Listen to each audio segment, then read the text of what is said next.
Passing through Tombstone, coming down south from the valley but going up in elevation to our land we just closed escrow on. We still have payments to make, but it is now our land. Woohoo! Very good, very exciting. It's just hard to believe, and as we're passing through Tombstone, we're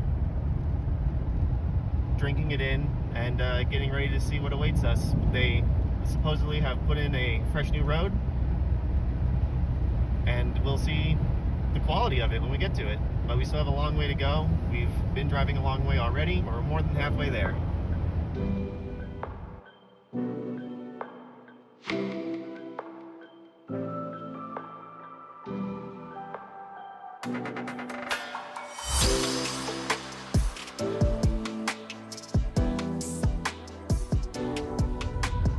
Last time we had come this far out, we didn't have a road, but we did get to walk around and see the area before the road. They had already put down some orange lines, but that's it. They then cleared any kind of brush or done any other kind of thing that we could tell, and it'll be nice to see the before and after of the clearage of all that brush, and we can see how level that road might be, or if it's just some brush cleared. Like, we're not sure what to expect, really. We did make sure that when they were going to put in the road that it wasn't an extra cost to us, and they did agree to that because it's kind of going between a few other parcels of land that were all for sale, so it's kind of for more than just us. So we, you know, the rising tide raises all ships. We got brought up with that one, and we'll see how it looks. It's also been raining a lot this week, so we're curious to see what it's going to look like after some rain, especially with the new road. And it was even just raining earlier today, so we're going to see if there's any water running, or just see if we can even get there through the dirt roads, see what washes there may be, or just curious to see what it is after some weather. Well, we came, now we leave. We'll be back forever. Yeah, we'll conquer later. Bye, future neighbor, whoever you are. Alright, well, we found the turn. This is the new road they put in. It even looks like freshly tilled soil compared to the other road. We're guessing our property's towards the end of this on the left.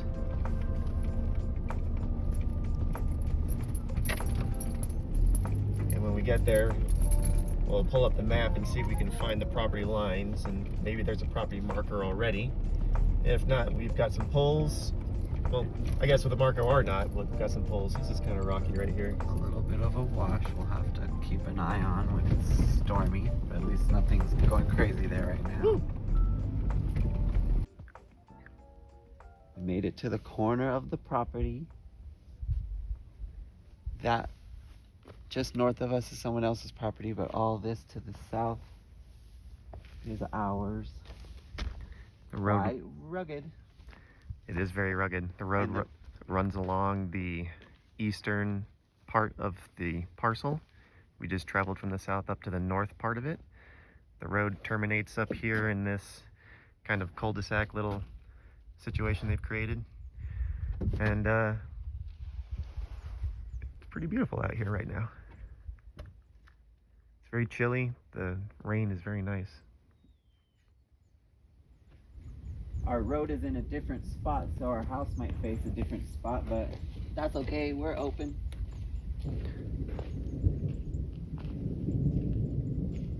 Oh, she coming.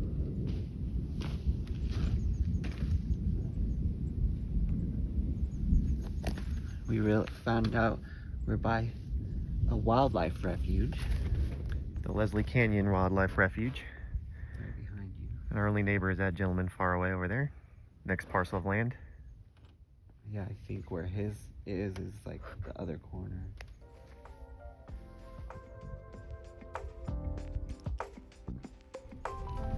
But the rain is coming, and this fresh road is a little soft. I almost got stuck turning around where it terminates back then, or back there. The rain is starting to hit us now, actually, so good timing. Get out of here. Right there was that one. All right, so we just drove over our border. It's a good amount of land. It's a shame we didn't get to see it in more daylight. We got late starting today, but that's just a lesson learned that, like everything that's gonna be out here, we have to start early and expect it to take a long time. But at least we got to see the new road, and we're a little surprised of the location of the road, but yeah, it simply does not match what we see on maps in terms of what would make sense, plus where we did see orange lines. But it's possible that those orange lines are simply our lot lines instead of where they were gonna make a road. And it could have just been an assumption that we were incorrect on. And we ran out of time. But that's just how it goes. We did not plan ahead correctly. We didn't get our stakes in the ground. Someone dropped a bale of hay on the road.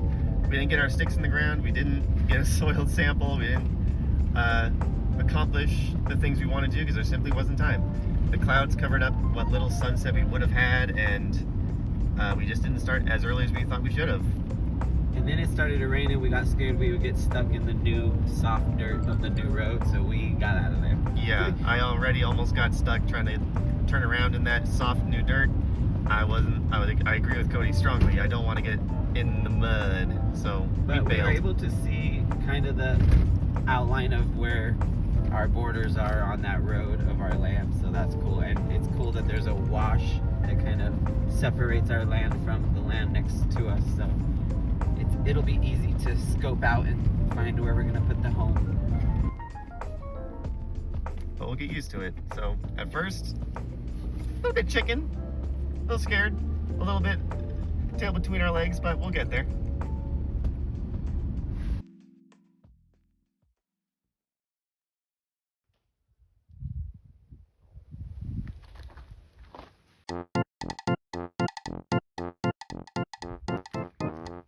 Alright, well, you made it back. Hi. Hi. Hi. Last time we were here it was pretty dark and stormy, and we were out of time. We left too late. Couldn't get anything done. We're back. We're on the freshly made road. Right now we're at the southern corner. We're at the eastern edge, southern corner, looking northwest into the land. Right next to our little wash that comes through the road. That's right at the corner. We're thinking we're probably gonna put a little stake next to this wash and road. We'll spray paint the top with some orange and take a good look at it from afar when we go to the other side of the road. Brought our poles. First one we're gonna stick down right next to the street where we can see it. It's pretty hard dirt. We brought a pole pounder, some paint.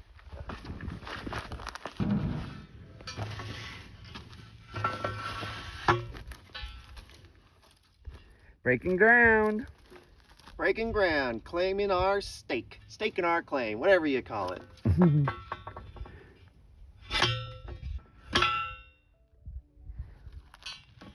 If I can lift it off and it's low enough. All right. There it is. The southeast corner of our land. The southeast corner. All right, stakes in. Time to mark it so we can see it from the street. Some clear orange.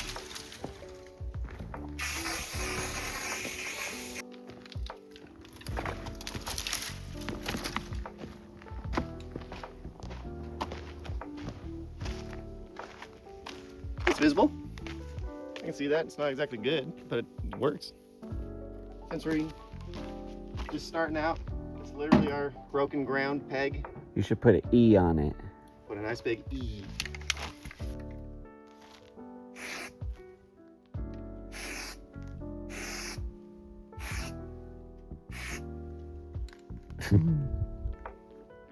We know. There we go.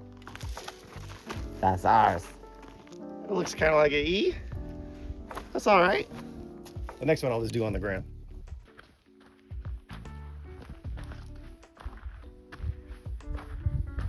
Right here. Yeah, I mean, it may be scooped out by the gentleman who cleared the road, but it's still in our land, so this will be easy enough. We'll just put it here in the dirt next to the bush. Yeah. All right, got ourselves a pole. This time it's on the ground.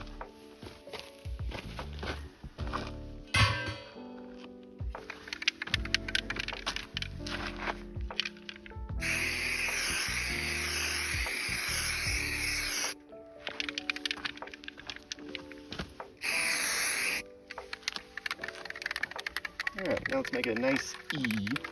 I'll get my shoes.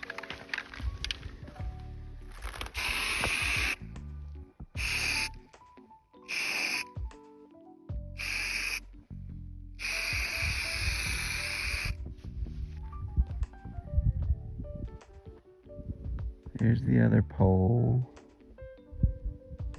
And this is the shortest side of our land, 350 feet. The largest, or the other side, is 544 feet, 630 feet, and 661 feet. So we're doing the easiest job. It's got a road, and it's the shortest one. Yep. But we're halfway done.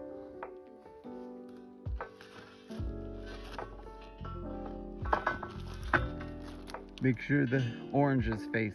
Yep. Cool. Turn it out so we can see our little orange. Got some paint peeling off, but didn't wait that long. That's all right.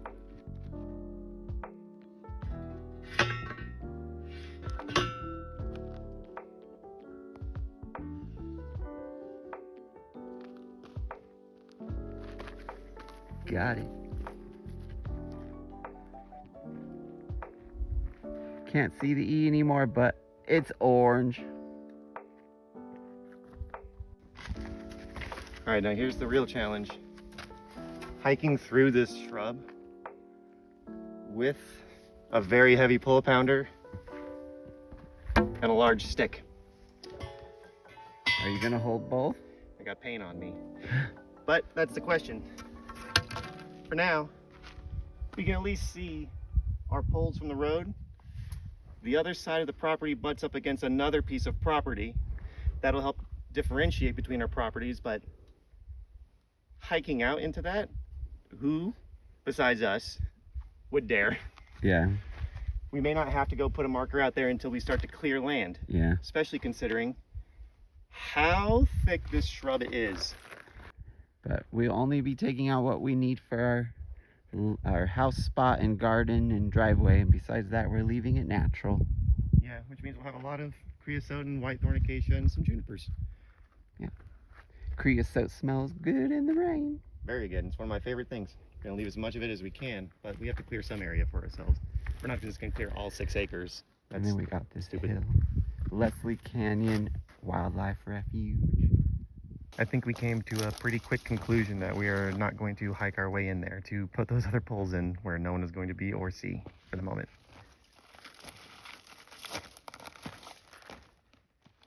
Did you say it's a bit rough? Yep. Ugh. We need better clothes. We'll need heavy machinery. Got a little bee on your hand. Sorry, bee. We'll need heavy machinery, but we can rent that. Yeah. We can rent some sort of machinery for a couple hundred, $100 to $200 a day. Maybe even better if we get a better deal from someone local. There's a guy over there with the truck, so. Yeah, if we do get stuck, there is a guy who has a nice big truck to help get us out, so no worries there either.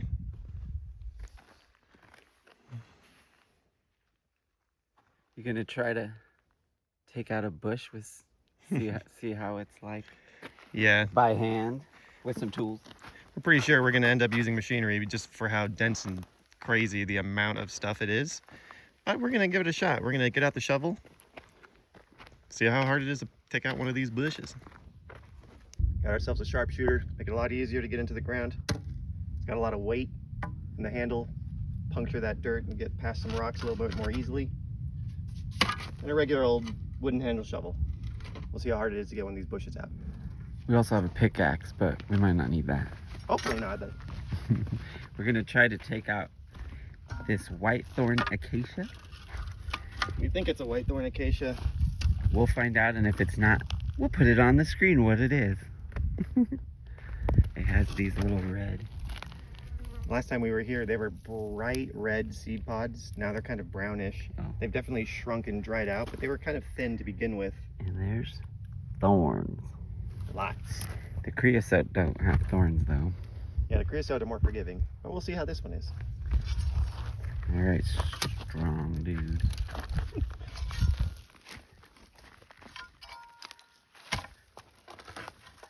Well, it's a healthy plant. It's got strong roots.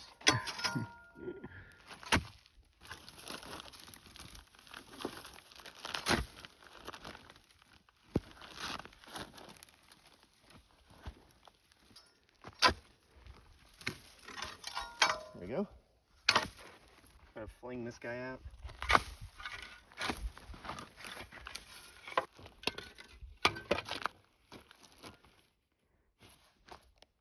We're gonna need machinery. Yep.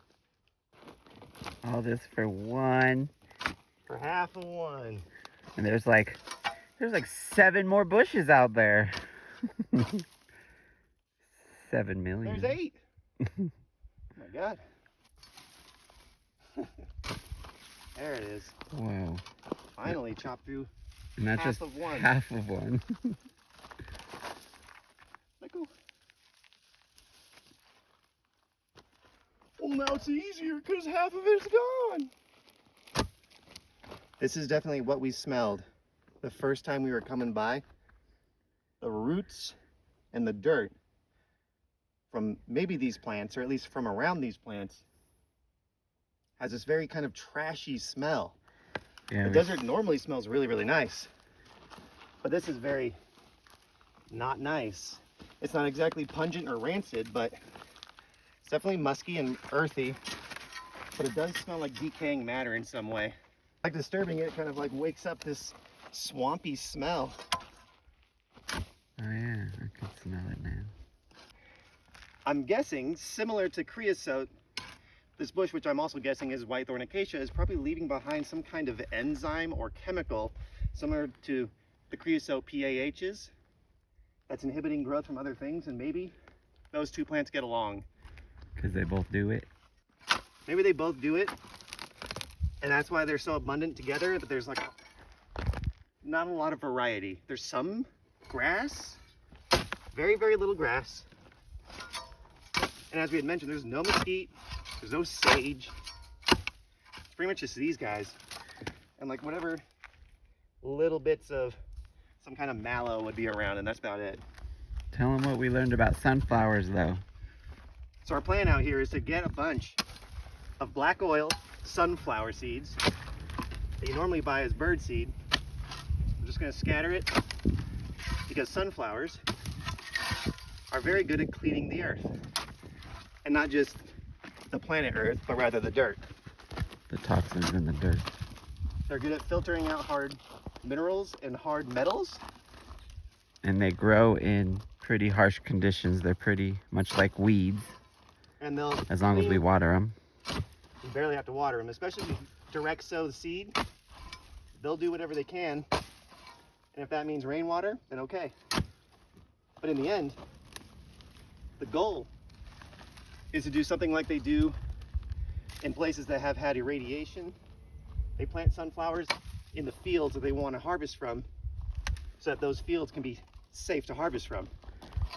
So we will try to get a lot of sunflower into our land to clean up the PAHs left by creosote.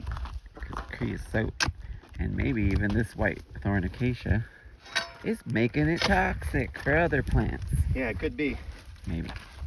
So once we do clear out an area by machine, we'll start putting down seeds. And I'm gonna finish this one bush. Plus sunflowers are pretty. Yeah, I work at a plant nursery, so I definitely have a lot of experience digging. And he does consultations for customers and Yeah. helps deliver and plant trees. Doesn't make me an authority, but it lets me know I'm not doing 6 acres. Oh, so close. One little hair.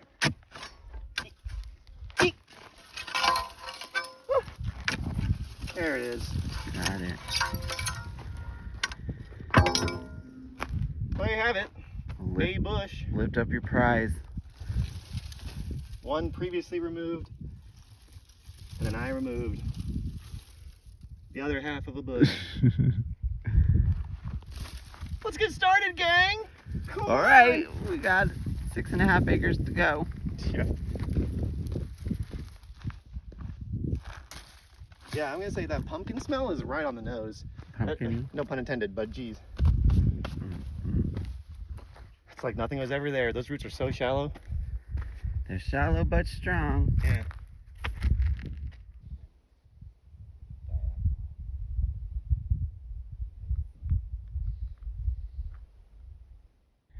Well, we're getting humbled, as will happen many times, I'm sure, in the process of all this. But, you know, you think you walk up all big and powerful and you're going to do all this stuff and change the world and the planet, and you're doing it one little acre at a time. Then you find out you'll be damned if you even do it 10 square feet at a time. You can have all the bronze you want, but you gotta have some brains. We gotta plan it, research. Yeah, a lot of planning and research. But we're good at that. That's what we're pretty darn good at, actually. I think we're just about done here for today. I mean, we, as much as we would like to put in more markers in the corners and kind of visually see them in the distance, it's just so dense. We can't get in there literally without even improving our wardrobe, let alone tools.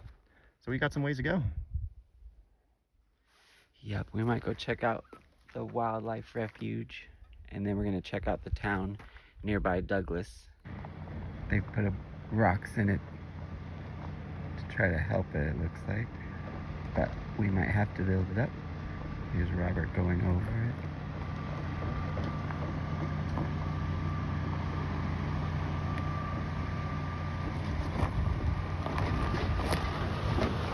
Not too awful.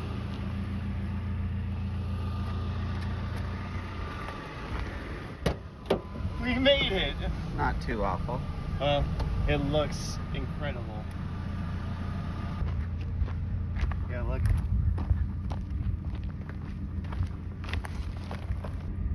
Water has already washed away part of this, and it's really not so bad when you are looking at it from the side. In the truck, it looks like this and this go all the way to hell. But it's really not bad indeed when you're kind of here. It's just like, oh, it's just some rocks. Definitely a little project we can work on while we're here. Not today, but Yeah, today we're going to the preserve, but the next time we come out, we'll add some rocks and refine our road, because while there's no one on it yet, we're going to happily maintain our road. We want to drive on it nice, and if we get some neighbors in the future, we'll do it for them too.